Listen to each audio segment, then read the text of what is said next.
kuan ta mag-review to about sa lunch. Think no tech thinking tools nga scanner to lunch. Ang lunch o thinking tools parehas ra sila company but the same as name. Ang thinking tools nasa ko'y lunch nga touchscreen, then ipa-upgrade pa nako. Kaning thinking tools nga kuan thinking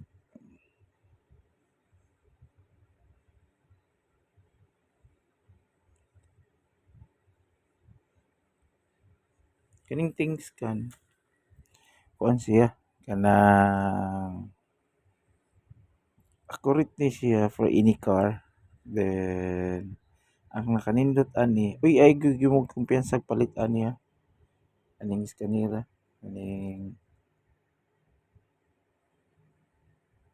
ThinkScan kay ngano naay local ani naay fake ani nga dili gikan sa Germany, gikan ra sa Taiwan o sa Thailand. Mailhan ninyo og ingon ani inyong napalit nga ThinkScan nga fake kay ang diri niya ba sudananan sa USB o sa memory niya card diri sa ilaw ani. Di siya mobasa og 62 gig diri.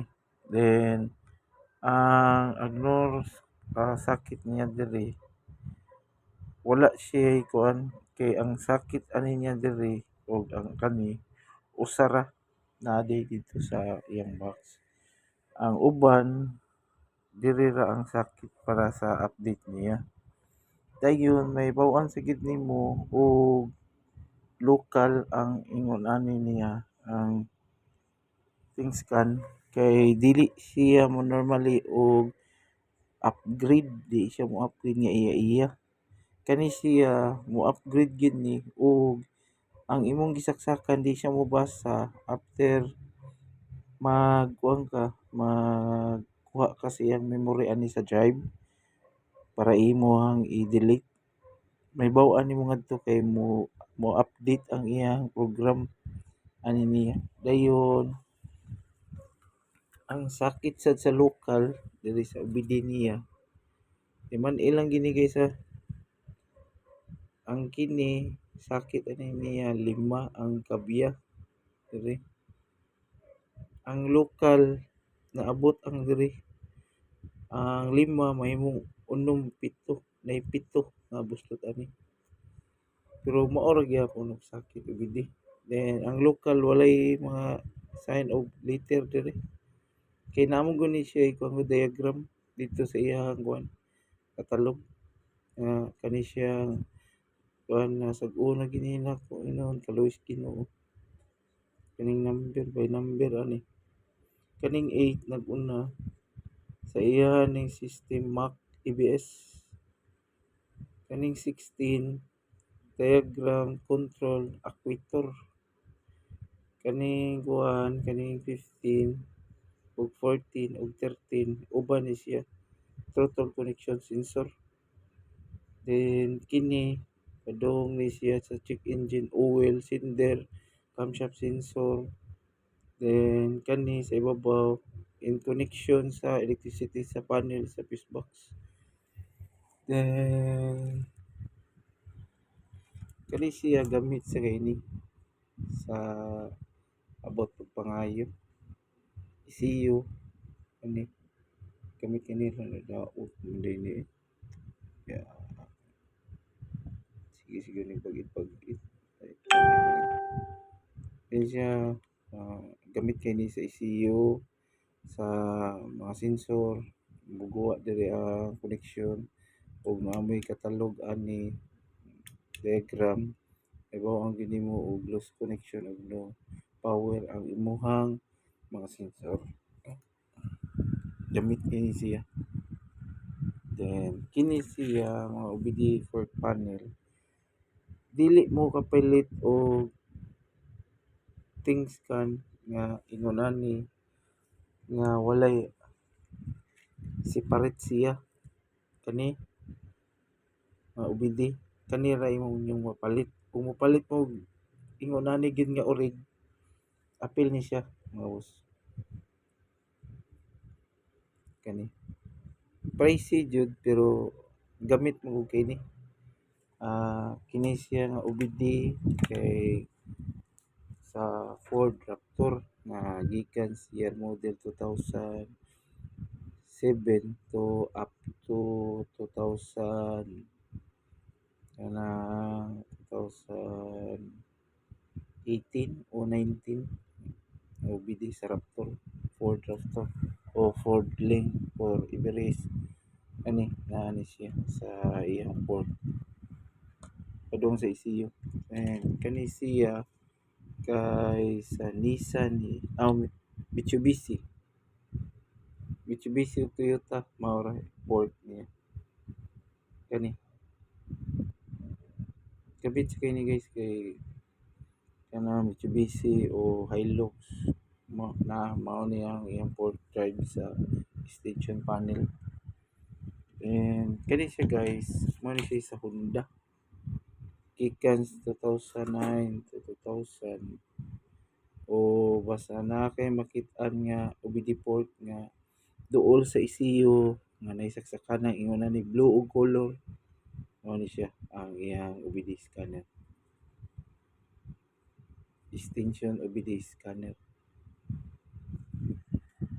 Then kani siya kay OBD ni siya extension socket sa Nissan Sentra o mga Nissan ato mga Volkswagen o kana basta Nissan mao ni ang OBD socket sa Nissan.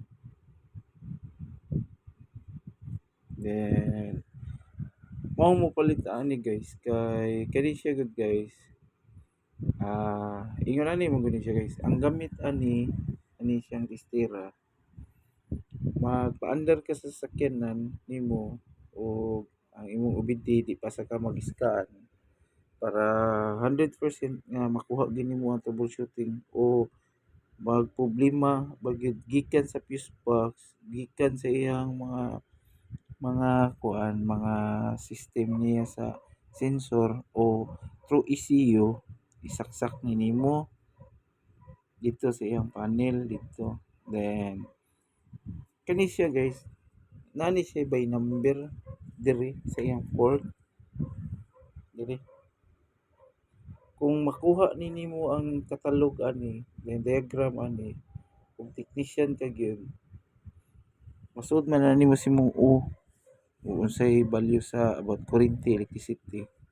Kini siya may imong testiran through diri sa tumoy. Ani. Ang current nga moguha sa electricity matimaan man na nimo kay masud mas katalog ang pilay current 1.5, 9.3 volts o amps, 5 point amps, 13 point amps o kanang 12 volts o electricity panel niya nga decimal to regulator system muguwa diri sa iyang through kanang OBD port niya through anhi diri. Anhi ka mag-tester diri. Dayon ang buhaton nimo ana guys, kani siyang positive depende og mag-test ka og mag-testing ka og throttle position sensor about sensor sa throttle. Kani siya guys butang ni nimo sa live wire sa alternator kini. Then kini guys ibutang ni nimo sa ground dito sa throttle katong intake manifold basta magkupot sa intake manifold diri. Then ang kining gamay guys ang gamit ani niya kuan ni siya vulcanizer kani vulcanizer ni siya ipapaak ni nimo sa ground ba o sa sakit terminal aning ingon ani guys pa sa throttle. Oh, magamit sana siya diri guys sa CDI. Anang ini guys. Ini si ang sakit ana niya guys. Ang sakit ani diri. Basta nanay siya wire diri guys. Nga imo itagsa-tagsa aning gamay diri. Eh, ang connection ani niya guys, pasaha lang ninyo through diri sa iyang connector sa VT. Basta kini siyang kuan guys, kaning gikan sa 4, 5, 6, 7, 8. Kani siya total connection sensor ni siya. Padung ni siya sa IC, padung sa ECU. Silbi magbase sa ka guys diri sa iyang connection. Silbi ari ka diri magbase. Muguwa na ang connector diri. Mo mo dikit na diri sa panel sa tester. Imo ni siyang i-hold. Una ka mag tuslok aning mga panel diri. Kasi ani din napita kay naman diri ang throttle connection sensor para makakuha ka sa kuryente ani o naghatag ba ni kuryente or kani siya nag-function ba ni mo ni siya gamit ani niya taas kay proseso guys pero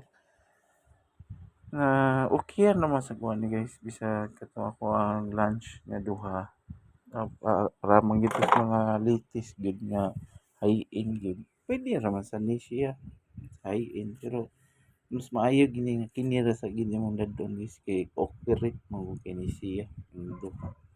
And that's all. Thank you sa chika-chika lang.